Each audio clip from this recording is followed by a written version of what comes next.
I'm Jack O'Brien. And I'm Miles Gray, and together we are the Daily Zeitgeist. Nailed it. Mm-hmm. And we're so excited to welcome you to our special event here in iHeartLand. The weather, so lovely here. So beautiful. Psyched to be here. Big thanks to our partner, State Farm, for helping bring iHeartLand to life. And in our podcast, we sort through events and stories driving the headlines and stuff that's happening in the news and try and make it easier for people to understand while also, make it fun to listen to, have a couple laughs along the way. So yes, let's get into our topic today, which is generation gaps. Yes. Do people know what that is? Do people still talk about that? Well, it's one of those things, right? We always hear it.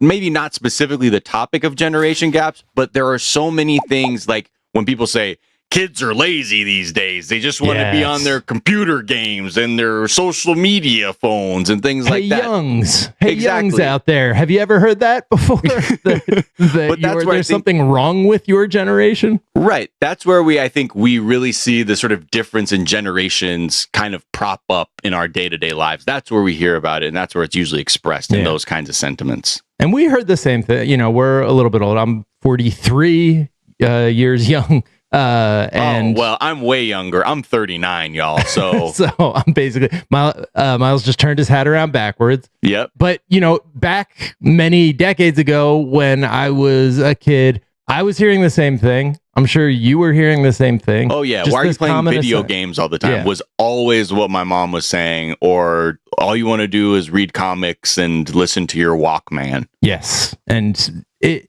all kind of comes down to this idea that kids now, they just want the instant gratification. They've got no patience. Their hobbies and habits are less serious than the ones that we engaged in. Right. And it's all wrong. First of all, it's all been happening forever. I just want to read. I want to read this quote, Miles. I want to read this quote to you. It is from the magazine Scientific American. I think that's still in existence. And they're commenting on these youths today. And they say, a pernicious excitement to learn and play chess has spread all over the country. And numerous clubs for practicing this game have been formed in cities and villages. Chess is a mere amusement of a very inferior character, which robs the mind of valuable time that might be devoted to nobler acquirements. That's not a way we use that word anymore. But that is from 1858, the July 1858. You probably recognize it. You're probably familiar with the July 1858 edition of Scientific American. Oh, absolutely. I have it on my wall. Yeah. But when I was a kid, it was, TV was rotting our brains. MTV in particular was, the elder generation was very nervous about these music videos. It's interesting too. Like, this has been something that, again, you can take any given thing you hear, like when one generation reflects on another one, and realize this is like a thing that we have just been recycling for millennia. Like, case in point, when like people are like, oh, kids think they're so smart. How about this quote, Jack? Where do you think this one's from? They think they know everything and are always quite sure about it. They think they know everything, always quite sure about it. I think that was from the Wall Street Journal yesterday. It's actually from Aristotle's Rhetoric from the 4th century BC. Right. You know what I mean? Like, never stops. Yeah. It really never does. And I think a lot of the things too is like we talk about what are like even the differences in generations. And a lot of experts talk about how generations aren't necessarily like that real. Obviously, when you're born on a given, point in time dictates what quote unquote generation you're in. But a lot of people just tend to say that like it's mostly as you get older, you're just comparing what your beliefs are versus what younger people do. And that's where that sort of disconnect always happens. That's where that friction is. And get it, like when you're older, you're a little more set in your ways. You kind of know what you're doing with your life. So when you see younger kids enjoying themselves and things like that, you sort of look at it from that perspective, and then getting suddenly something wrong. Like, so here's one. I've got one for you that I think will make you angry at young people. Okay. Okay. Uh-huh. When you type into Google, "Don't Worry, Be Happy," title of the song, and then a space, the first auto suggest is, can you guess what it is? Don't worry, I have no idea. Bob Marley. Wait. What? The Bobby McFerrin hit pop song from '88.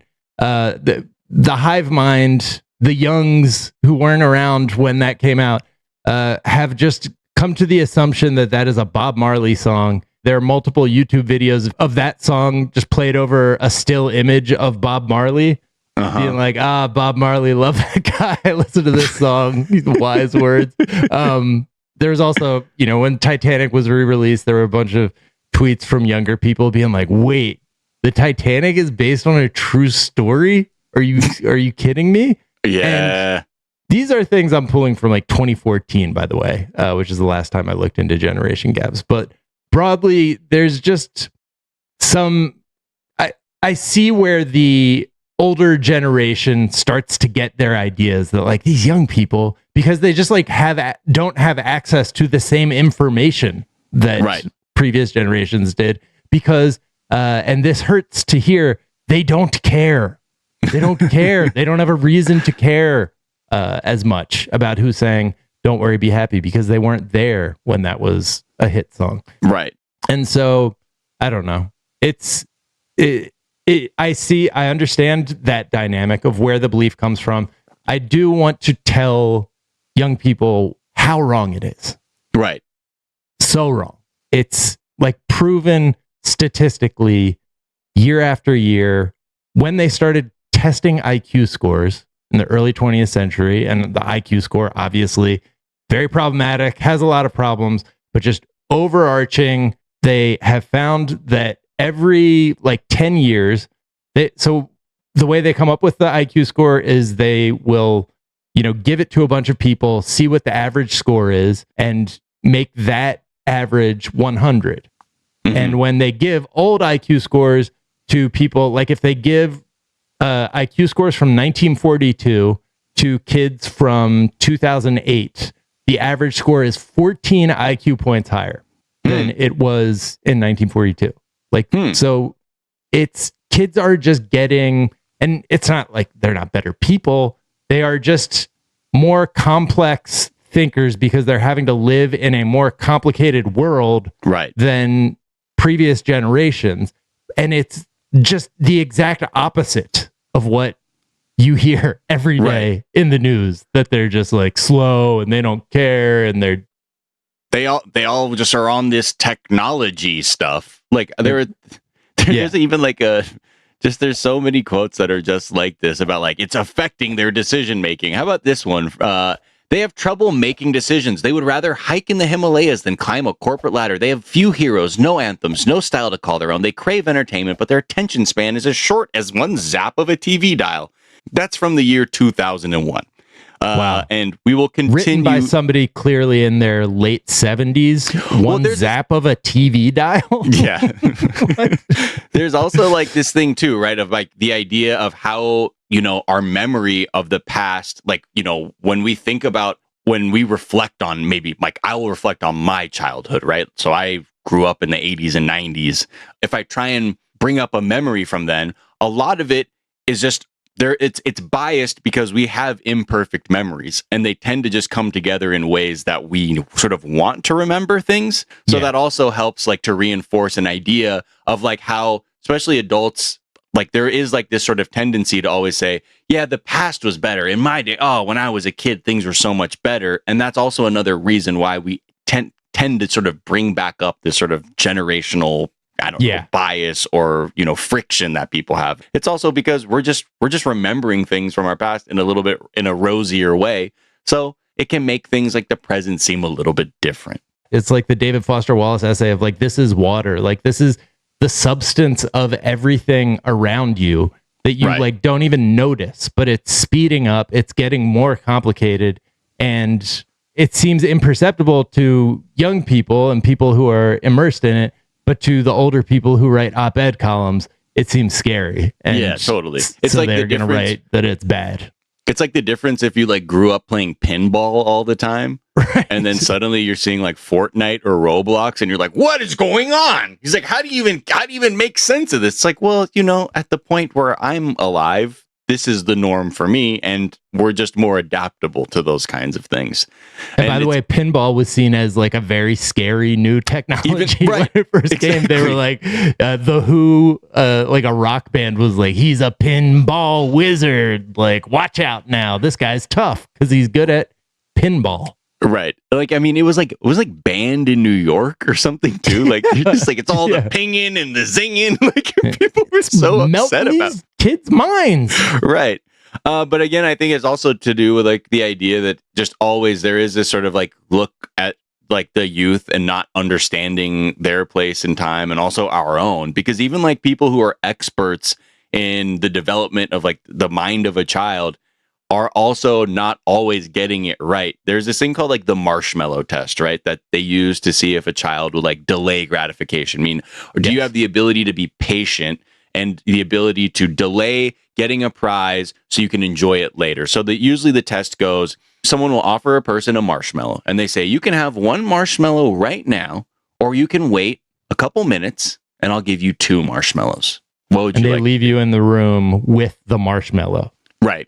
To see what happens. And then, you can resist eating that marshmallow to get the second marshmallow. I will admit myself, I just ate the marshmallow. And then when they came back in the room, I said, I don't know what happened. Something happened with them. I don't know. So I think I need another one. The scientist down and just ate more of the marshmallows that he had. Went through their lab coat pockets and like, give me the marshmallows. Got a couple bucks.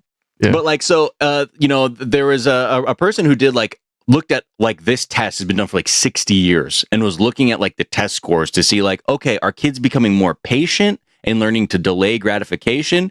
And when, you parse through all of that data from this experiment that's been going on for decades, they found out that kids actually like on a continuum are increasingly becoming better at, delaying their gratification and being more patient than, let's say, my generation or my parents or my grandparents' generation. This one, so I did the very first podcast I ever did was for like the old website Cracked, and we did it on generation gaps. Like a lot of this information was in there. And even then, when you brought this one to me, I was like, well, surely the kids are getting less good at the marshmallow test. I couldn't believe, because this one goes against everything we hear about kids, right? That they're all about instant gratification. Entitled. Yeah. They're entitled. They just want, they want the rewards right now. Right. That's wild. Yeah.